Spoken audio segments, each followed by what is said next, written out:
Hi everybody. Okay. I said I might do a part two.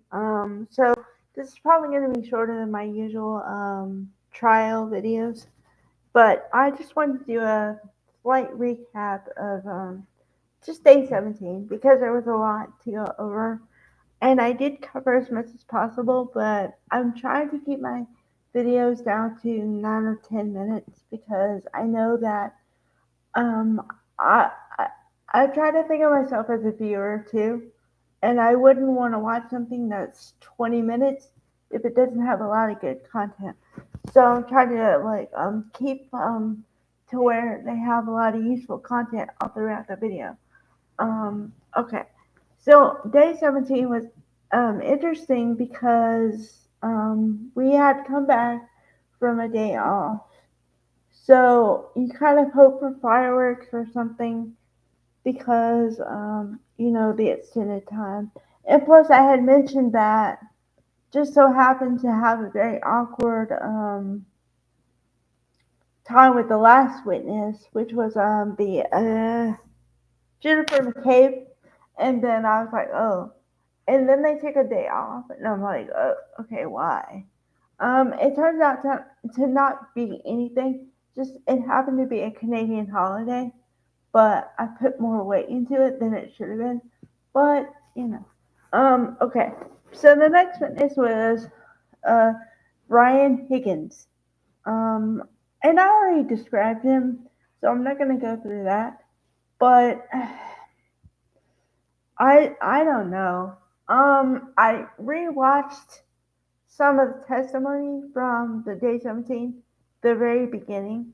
And let's just say that my opinion of him hasn't changed, and he seems sketch from the word go because, okay, the Lolly asked him about his relationship with John O'Keefe and Karen Reed, and he said he considered them friends.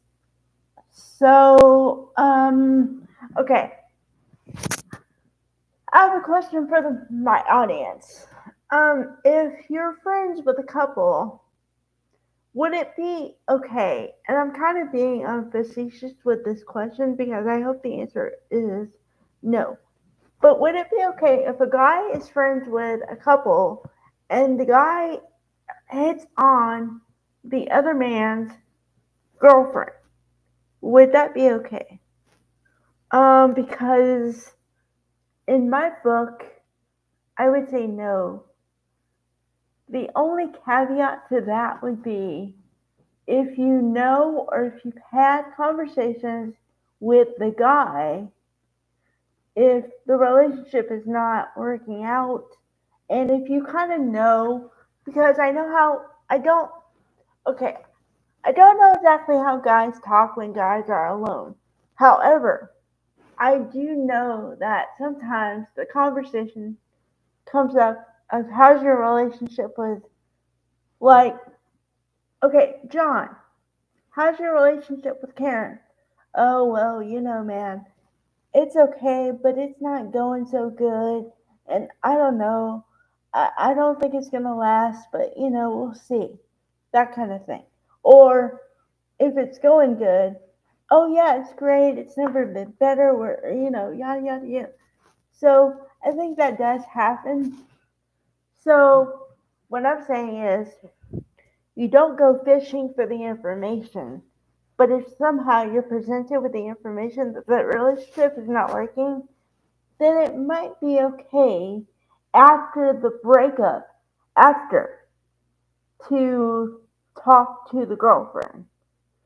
Although, the only other thing is that if you believe in you don't go after a friend's girlfriend, then just forget everything I just said. But it depends on how you think about things. But so it brings back. Okay. He said in the beginning of the testimony that they're friends. So why, if you're friends with both of them, do you hit on another man's girlfriend? Um, yeah, because not only do you take the risk of ruining the friendship, if there is any, But you put the girl or the woman in an awkward position because, okay, if she takes your advances and actually does something with them, then she's cheating on her boyfriend. But if she doesn't, then she's a what? A tease or a I don't know what. So it's just a bad situation. Um, and another part of the testimony that came later that I didn't really focus on in the first video was apparently he goes to a lot of parties and retirement parties and things, and he has an awful sense of humor, and I mean awful. Like he said, oh well, you know, if you ever hurt somebody, I know where you can hide something. Ha ha ha. Okay. Who has that kind of humor? Who would even take that as a joke? I mean, I understand. Okay. Now, granted, I am an educated person. So therefore, my humor is a little bit more high level, can be slightly dark, sarcastic sense of humor. Okay? But my level of dark doesn't even compete with this man's level of dark. It's like, whoa, what is wrong with you? This is not, that is what you consider funny? I must have missed the memo because that's an area I wouldn't even go in. But um, I still say that if which this is kind of a leap on my part, okay? But if other people who were witnesses could be let's see, prosecuted for what they've been doing, there'd be a lot of people with a lot of trouble because I'll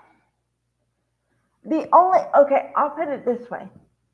The only witnesses that I have liked in the whole trial have been the Sullivan sisters, Laura and Etta. And Etta is short for Marietta. And the reason why I like those witnesses is because they came in, they just answered the question pure and straight, and didn't stutter or anything. And if they had a question about something, it was purely a question because they didn't understand, not because they were trying to hide something. Or that's how I read it. I might be completely wrong, but that's how I read it. All the other ones, every one of them is like sketch. And it's either sketch from the word go or sketch at cross. And I just don't know why. I still hold on to possibility of cover up, but if it's not cover up, it's major perjury. But on the count of 30-ish people, so we're talking major perjury. And I just don't understand why. I mean, unless, well, this is going into motive, but this is going to motive on the other side. Okay, I'm going to take a leap here.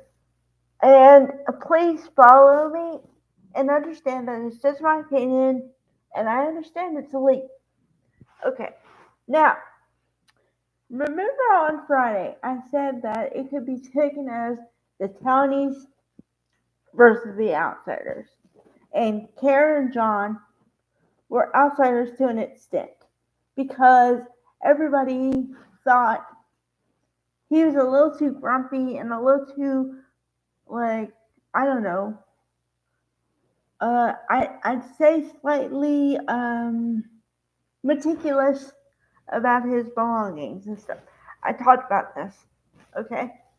And she is just the girl that Karen Reed is the woman, or was the girl in high school that none of the other girls liked for some reason. I don't know why.